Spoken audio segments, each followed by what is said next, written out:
twongeye kubasuhuza bakunzi bivuka TV dukomeza kubabwira gukurikiranira ibiganiro byacu byiza kandi mukomeza gukora subscribe share and comment kuko tuba dukeneye inyunganizi zanyu.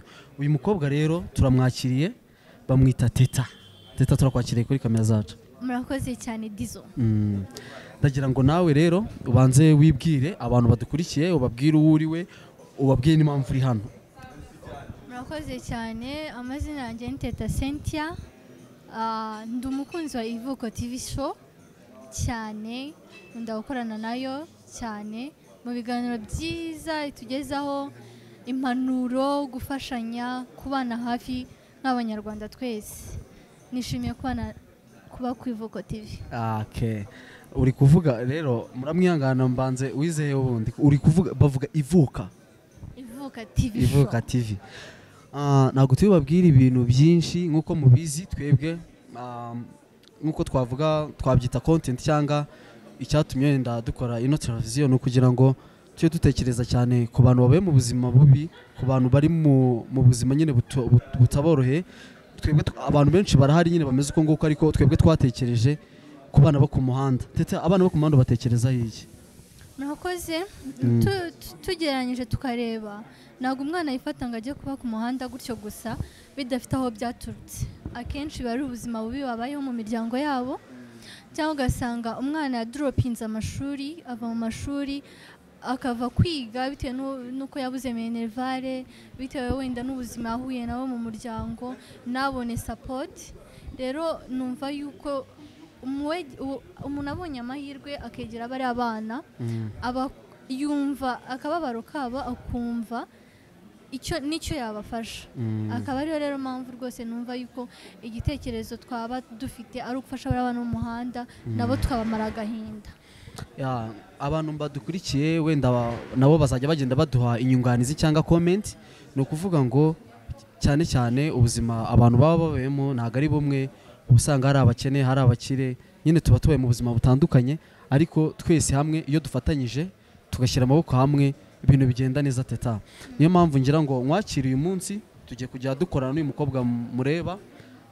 Igihe nzajya mba nahari azajya hambera, igihe azajya bahari nzajya mubera, ariko kujyana namwe wenda mumumenye ejo n'ejo bundi nimumubona mutazagira ngo twabafunyikiye ikibi niko twabyita. Gusa turabizeza ko icyo muzatubwira inyunganizi muzajya muduha ari wo murongo tuzatugenderamo. Teta, ndakomejeje kwiziremba mu magambo, wenda wabonye ikiganiro nagiranye n'uriya mwana twafashije kuva ku muhanda nk'Ivuka TV, bimaze kuduha icyerekezo cyiza. Abantu baduhaye commentaire nyinshi twarazibonye kandi turabashimiye. Abantu mukomeje kutuba hafi mu nyunganizi, ibitekerezo n'ibindi, turagira ngo abo bantu tunabashimire, sibyo? Bakomeza kutubwira ngo dufashe abantu benshi, ariko ibi bintu ntabwo ari ikintu umuntu apfa gukora nyine uko nguko gusa. Ndagira ngo nabo basangize nk'uko umaze kwivuga ngo icyo bisaba ni ibi ngibi, ariko ubusanga hari n'ibindi byinshi.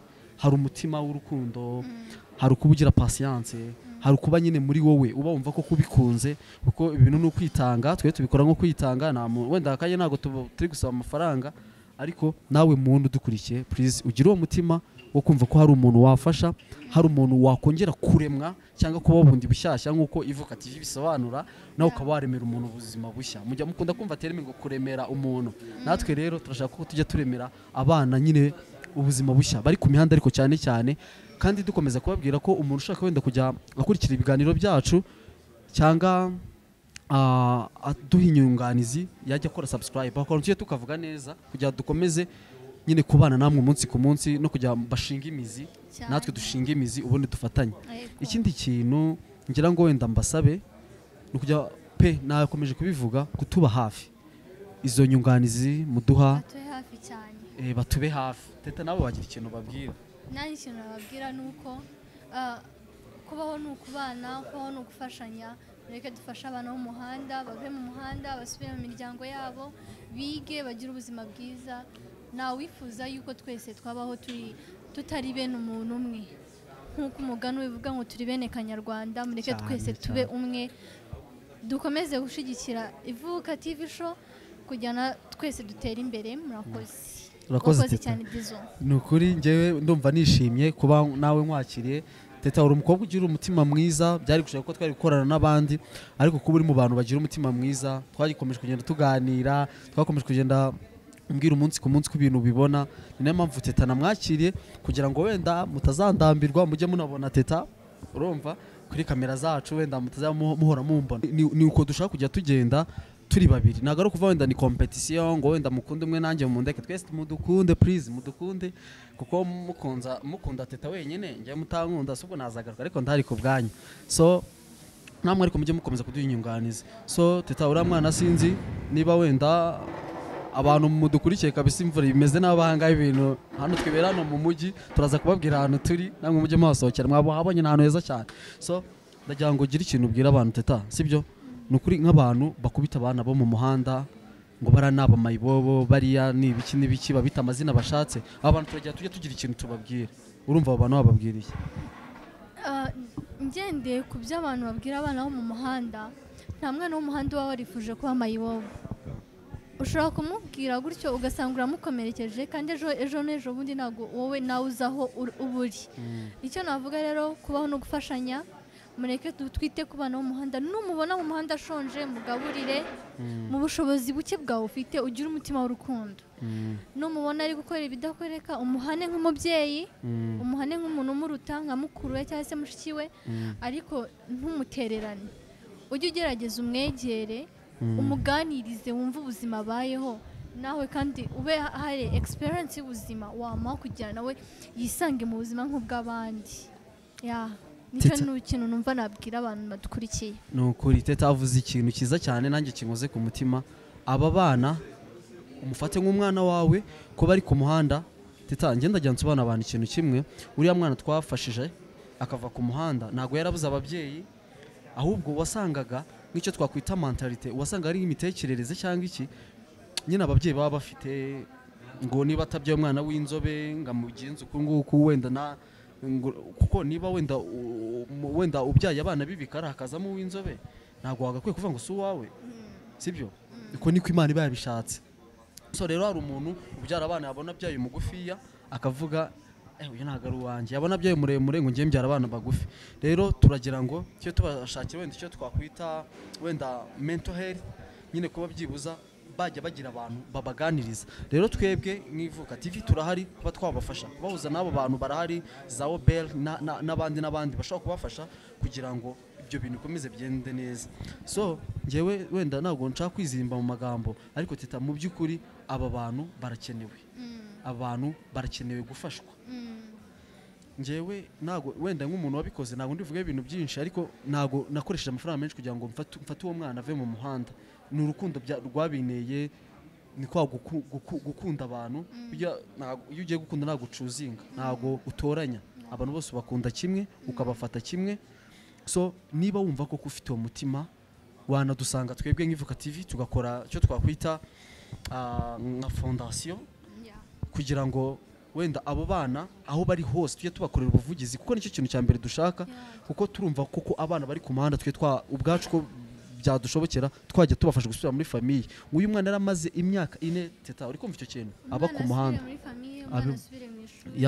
yige nawe agire bwa buzima umuntu yakagize. So teta nukuri ndishimye cyane kuba ari abantu baduye commentaire, kandi mu gihe gitonya abantu twabonye ko mwabikunze, mwaradukurikiye cyane, mukomeze kandi kudushyigikira. Nukuri turabakunda natwe teta. Ngendagira ngo nkuko wabivuze, abantu bafate aba bana nk'ababo, aba bantu bumve bano bana, kandi nta kindi kintu bisaba icyo bita listen, nyine icyo bita nyine active listening. Kumva, kuba wakwicara kumva umuntu, kandi bari kukubwira ikintu ntushake kwita wenda niba ari mayibobo wenda yiba cyakora iki, kwita ushaka wowe kumujajinga. Wishaka kumujajinga we banze wumve icyo ashaka kukubwira, kuko abantu baba batazi kumva umuntu akatavuga ngo burangiye n'ugomba kumanda ndaniba, mwumve ko utamujyana iwawe. Bijya byose ni mu mutwe. Umwana mufatwa agenda ukamuganiriza, hari ikintu bizatanga, sibyo teta? Reka natwe ntabwo turabera, natwe ejo bundi amateka ashaka kuduhindukira. Abana bajya mu ntabwo ari uko bakunze ubuzima bwo mu muhanda, ahubwo ni kwa kubura aba bantu babegera, kandi twebwe dufite amahirwe byibuza nidufasha abo ngabo. Sinzi nawe kubyumva. Turabyumva kimwe, turi kuri side imwe. Icyo nasaba ababyeyi banakurikira Ivuka TV, umubyeyi baravuga ngo fata umwana wese nk'uwawe, umwana wo ku muhanda umufate nk'uwawe, umurere, umuhe uburere bwiza, umukure muri bwa buzima arimo, nawe ugira icyo uha, nawe utanga iyo nkunga mu kubaka u Rwanda rwawe, mu kubaka igihugu cyawe, ukura abo bana mu muhanda, tubafasha, tubaha uburere bwiza. Ndagira ngo ugire ikintu uvuga nko ku bantu wenda bafata nk'abana, sibyo, bamwe na bamwe wenda ukavuga ngo reka mujyane mu rugo dusangire, mwamara gusangira ugatangira ukamumesesha, ugatangira ukamukoropesha inzu, ugatangira ukamukoresha bya bintu n'iki. Ese urwo aba ari urukundo? Ndagira tugira nta rukundo rurimo aho ngaho, harimo kwikunda. Niba ukuye umuntu mu muhanda uramuzanye mu rugo kugira umugaburire, bikora uko umutima wawe wakubwiye. Niba ushaka kuza kumukoropesha mu rugo no kumufurisha mu rugo, bimubwira ukiri ku muhanda ushaka kumukoropesha. Ariko niba ushaka kumufasha, uje mu rugo umugaburire, umwambike, ukora iki, mureke sasa yigendere mu mahoro. Aho kugira negeze kwibona hari kwa kundi abana baca ku mihanda, wenda bajya nko mu rugo nko gusaba ibyo kurya, bakahagera ugasanga wenda nk'umuntu aho kugira amufashe kamusabye ibyo kurya, ngo reka ngo genda uharure hariya hantu ndaguhemba. We yaje kugusaba ubufasha, ahubwo muhe ubwo bufasha, nyuma umuganiriza, umubwire ko akwiye gukora cyangwa se akwiye gusubira mu ishuri akiga, akazabona ibyo ngibyo ari gusaba ari we wabyihaye. Ndumva njyewe ari cyo ngicyo nabwira abo bantu bakora ibyo bintu, si byiza. Ahubwo nimba ufite umutima wo gufasha umuntu, tumufashe ku giti cyawe, n'umuhe bya bikorwa iki. Ariko nujya kumuha ibyo bikorwa, mubanza umufashe ibyo umufasha, nyuma noneho uze kumubwira ati ariko ibingibi wansabye yego unabiguhaye, ariko ufite gukora ibi n'ibi n'ibi n'ibi n'ibi, ufite kwiga, ufite kuzavamo umuntu ukomeye, ufite kuzagera ahantu hakomeye cyane. Rero ufite kwiga kugira ibingibi uzabigereho, ntukajye ubisaba noneho uzabyigurire. Numva icyo ngicyo aricyo kintu cya mbere abo bantu bagakwiye kugenderaho. Nyine bijyana no kutishushanya, gukora ikintu nyine nka pansiyo yawe, cyangwa nyine ubikunze, sibyo, dukora ibintu tubikunze. Kuko reka nkubwire, wenda ni ukuvuga ngo niba koko ugiye gufasha umuntu kuko umutegerejeho ngo wenda wini, sibyo, wenda uramugaburiye kugira ugende umukoresha iyo mirimo yawe, wenda agatuna bwene n'ibiki, ntago ari umutima mwiza. Nyine uri kwiyerekana mu bantu babone ko ufite umutima mwiza, ariko Imana yo mu ijuru nyine bikureba, sibyo. Niba koko wumva ko ari cyo wafasha umuntu mu bushobozi bukeya ufite cyangwa bwinshi tubize, ariko byibuza bikore kuko umukunzi.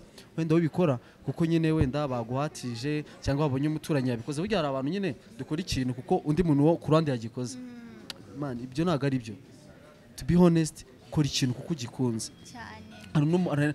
Hari n'abantu benshi urabizi bajya gusenga ariko ngo babonye abaturanyi bagiyeyo. Ibyo nyamara hari ahantu umutima nujya ruswa, mu mutima wawe uba ubizi ko uri guhemuka. None se teta, njyewe wenda ntabwo nshaka kugaruka kuri icyo kintu cyane, ariko hari igihe wenda koko abo bantu bafite n'umutima ubusanga bashaka kubafasha. Abana bo ku muhanda bo twababwira iki? Okay, of course bakeneye gufashwa, ariko nabo tugire message tuba. Ndaguheraho nanjye ndagira icyo nanga. Umwana wo ku muhanda rero ngiye ikintu nshaka kumubwira, nubwo ari ku muhanda ntabwo ariho ubuzima burangirira, afite gukora. Ntabwo kuba mu muhanda ariko kundi hari abana benshi baba bari ku muhanda ariko bananywa ibiyobyabwenge. Icyo kintu cya mbere namubwira, ntabwo kunywa ibiyobyabwenge ari bwo buzima. Nibareke ibiyobyabwenge, icyo ni icya mbere. Icya kabiri, nubwo bari ku muhanda bagerageze bashake n'ibyo bakora nabo. Bari ku muhanda yego, wenda nta kuntu bafite basubira ku ishuri, ariko kugira bajya kwiyahuza ibiyobyabwenge batanariye batananyweye, nibashake uturimo tworoheje ku muhanda bakora. Noneho mu gihe natwe turi kumufasha, burya ngo ntawe ufashwa nawe.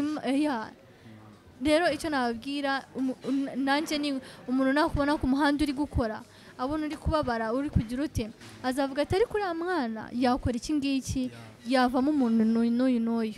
Nicyo nababwira abantu ku muhanda rero, nibakomere, ubuzima ntabwo ariho burangirira, bashaka icyo bakora, baba abanyembaraga, bihanganira ubuzima barimo, kuko isaha n'isaha ntawe umenya aho Imana igejeje umuntu. Hari akantu kavuga nyine ngo wenda nyine iyi chapter uriho aka kanya ntago ari herezo wenda y'ubuzima bwe, cyangwa kuba uri kuri chapter mbi ntago bivuze ngo it's the end of story. Ntago bivuze nyine nirangira cyangwa niki.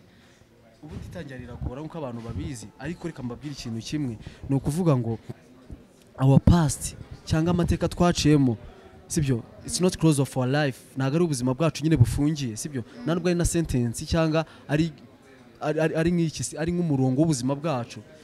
It was just a lesson.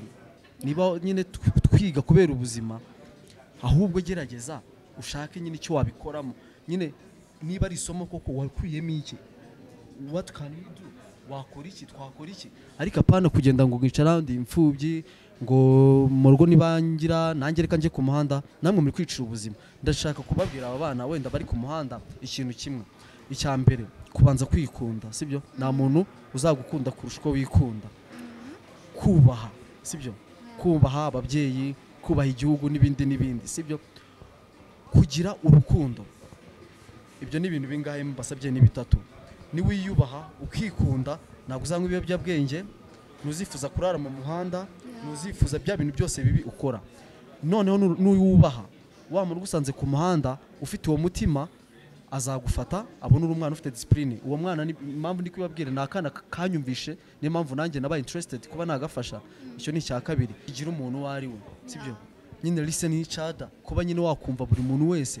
Noneho ikindi cya gatatu kinababaje nuko aba bana bo ku mihanda bo nyine bumva ubuzima bwabo ari ibiyobyabwenge n'ibiki byose, ariko nyamara ntabwo ariko byagakwiye. Ahubwo mwebwe mwagakwiye kongera kwiremamo imbaraga bundi bishyashya, nyine kongera kumva, nyine to believe yourself, sibyo?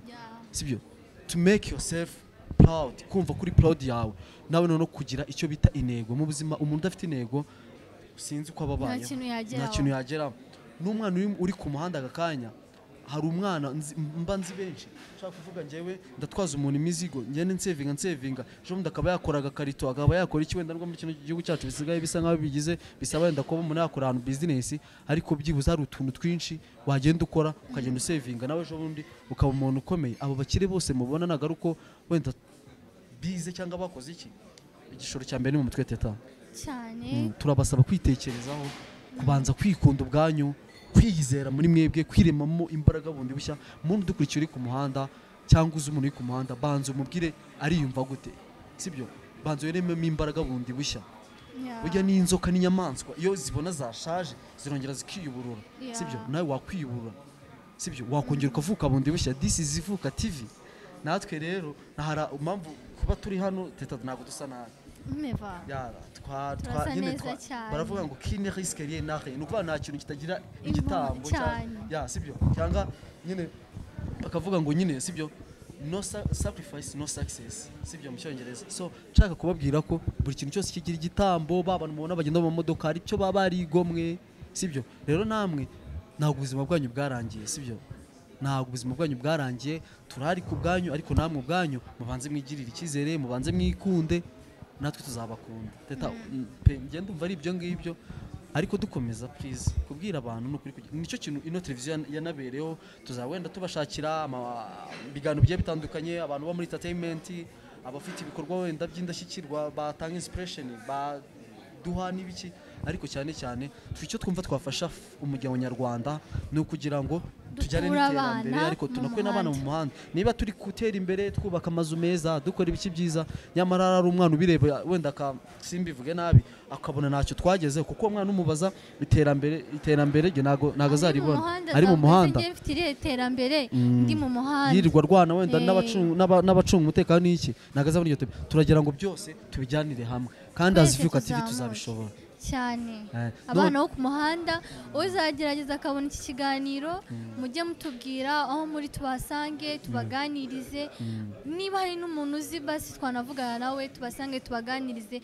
Twese turi abantu hamwe, ntabwo twese tuba twarabaye mu buzima bwiza, ariko biterwa n'uko umuntu aba yarabayeho bitandukanye. Dizo rero aho uri hose gira umutima ukomeye, ugire kwihangana, wumve ko nawe uri umuntu nkanjye nka Dizo, twese turi hamwe ku bwawe.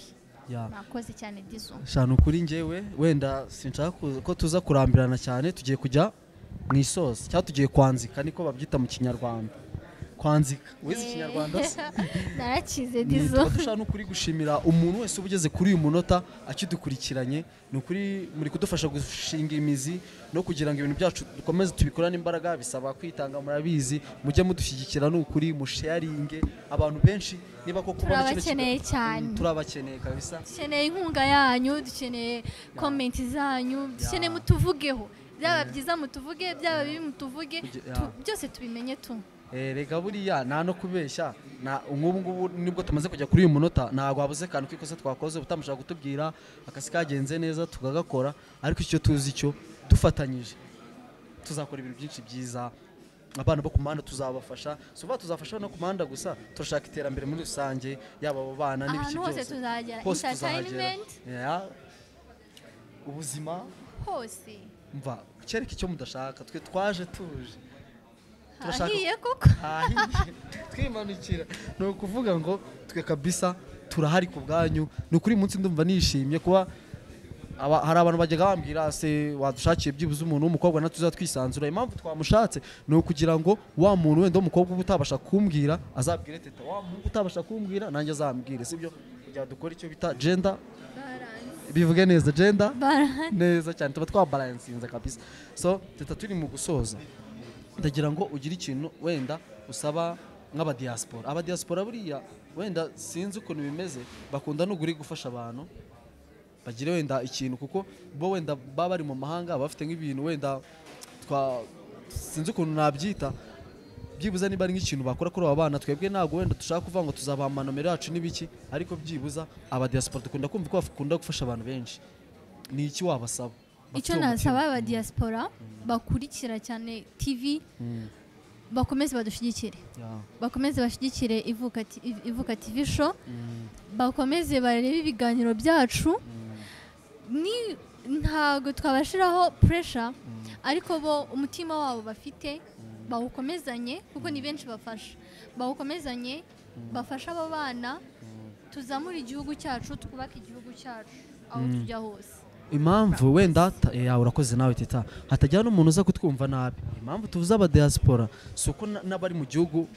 tutabazi mwebwe tunuba tunanari kumwe ariko turi kuvuga baba diaspora bari hanze y'igihugu ariko nabo mu kubaka igihugu babigiramo uruhare urabizi babigiramo uruhare rero namwe tuba tugira ngo muduhe inyunganizi zanyu icyo mwumva mwakora ngo muba mutari in touch natwe wenda cyane ariko social media zaraje ubaho muri wenda mu bihugu bigiye bitandukanye mudukurikira namwe impamvu wenda tuba twabibagiwe abanyarwanda bari ahantu henshi mu bihugu byose ni mpamvu tuba tugira ngo tubibuke twibiko ari indi famille yacu bandi hantu nkuko ushaka kuba ufite mushiki wa Kimironko ufite mushiki wa i Remera ufite mukuru wawe uba hari hose ariko nyine icyo tuba dushatse kuvuga nuko namwe tubazirikana aba diaspora kugira ngo namwe mudufashe kubaka iki gihugu cyacu nubwo wenda mpamvu dahare ko ni kwivuka ni kwivuka ivuka TV banibuke ivuko ryawo mujye mwibuka n'ivuko sha ni kwivuka kabisa ariko teta ibintu bimaze kuba byiza abantu bari kutwandikira comment twishima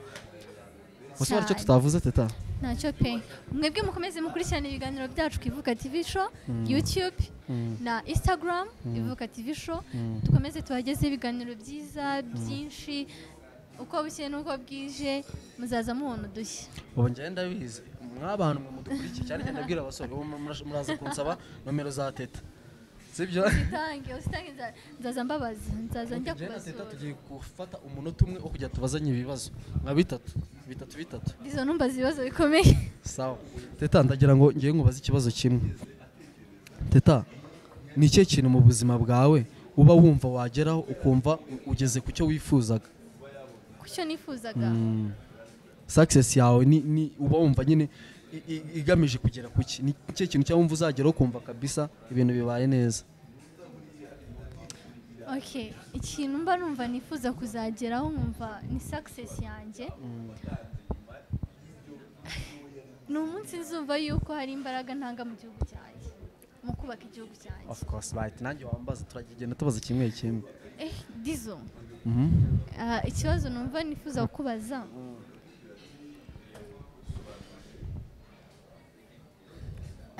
kanyishaki ni ryari wumvisha yuko wagira igitekerezo cyo kugira ngo dukure abana mu muhanda iyo inspiration wayikuye hehe ndasa nk'ubivugaho gatonya nari ndi umunsi umwe mvuye muri siporo ngiye kunywa amata ahantu mbona umwana wo ku muhanda afite ibyo bita amatineri tineri ni ibintu bakoresha amarangi mbona ari kubinywa ndi kunywa amata numva agenda karanyishe okay sinzi ko nabyita numva ngize nyine emotion ndamuhamagara nawe mugura amata ye ntabwo abara amafaranga menshi niyo yaba ari ya desi ariko nta kibazo turasangira mbona umwana arishimye ndavuga se kuki uri kunywa biriya bintu arambwira ngo ntacyo nkomeza kumubaza arambwira ngo abagira ngo nyine ajye icyo twakwita swing agire swingize yumve nyine ko aba ari kujya yirengagiza bya bintu byose bimubaho n'ibiki numva ndababaye cyane nkomeza nyine kumuganiza ndamaze kukiri mu muhanda arambwira ngo it's long story ni nakana gato nyambwira ngo tube tubiretse ariko nago nakomeje kumuvaho nakomeje nyine kuba close nawe cyane turakomeza nyine tugenda tuvugana ariko nekereza ko ubundi inspiration ni naho yavuye umwana dukomeza kugenda tuganira mubazi ko afite ababyeyi bose arabafite nza kumenya nyine cyatumye ijya mu muhanda numva ni ikintu ubwanjye ntanashobora naragenganiza ababyeyi be mbabwira ko kuba umwana bamufite ari umugisha nabwo se mwagize igitekerezo cyo kumushaka barambwira yego n'ibiki ariko muri rusange ikibazo cyari muri famiye yabo ahubwo batari baramenye ngiye nkunda kujya njya mu cyo twakwita nk'amakampu cyangwa training amahugurwa n'ibiki nahuguwe ku bintu bijyanye na mental health twigamo ibintu byinshi active listening kuba wakumva umuntu kuba wagira icyo umufasha muri ibyo bibazo arimo kuba mu gihe utabishoboye hari izindi nzego wakwifashisha rero izo training nagize zangiriye akamaro rero niho nabikuye n'andi ma training menshi ngenda ngira ariko nanjye uri kwivuga ntago amateka yanjye ari meza n'impamvu nyine ntago bingora cyane kwita mbyumva teta ni nk'ikihe kintu wumva sibyo muri wowe niyo wenda tuvuge ko wenda aka kanya ubushobozi bushaka kubura kuko ibi bintu byose tuba dukoresha biba bisaba finance biba bisaba ubushobozi n'amafaranga ese niba wumva twagera twacitse intege ukumva suzongera gukora buno buvugizi cyangwa ukumva suzongera gukora ku Ivuka TV ntabwo byashoboka ikintu cyose wagishizemo umuhate ubushake birashoboka cyane ikintu utishizemo ubwawe cyangwa se ikintu udakunze niho ibintu uhera wumva yuko no success wabireka wabivamo ariko umwanya wawe kwigomwa kwawe uko ukora cyane niko gaining ibintu byinshi so nta cyatuma ntakomeza gukora ibyiza kandi cyane ko ari n'imbaraga nkuko nabikubwiye mbere ni numva ko ari imbaraga ndi gutanga mu kubaka igihugu cyanjye nicyo kintu cya mbere kizanshimisha rero mu gihe ndi gukora ibi ngibi nabyo ni akazi kanjye n'ahanje ho kujya nanjye nanga izo mbaraga kugira tugire aho tuvana u Rwanda rwacu naho rwerekeza ubundi reka mvuga akantu kamwe nyine beginning is hard but it's not impossible itangira ntago aba ari ikintu cyoroshye ariko ntago bivuze ko bitashoboka natwe turacyari mu itangira niyo mpamvu tuba tubasaba imbaraga n'ibindi byose wenda mwadufasha ariko teta ndishimye cyane iki gihugu cyacu dufite amateka atoroshye ariko urebye iterambere tugezemo urabona ahantu twicaye ni heza urabona hanze ukuntu ibintu bimeze imisozi igihumbi ariko hari ababivunikiye dushimira inkotanyi bitanze cyane ubu natwe byibuza kuba natwe hari imbaraga turi gutanga mu kubaka igihugu tuba twumva twishimye rero ngo ntacyaguhagarika nanjye wambaza ni icyanyuma ko numva se byashize ndakibitse ikindi genza kubaza nanjye nta kindi nakubaza ndagira ngo nubwo bose ibibazo tutabirangije ubwo nyine bishatse kuvuga ko tuzagira part 2 mujye muna tubwira n'abantu mushaka tujye kubaganiriza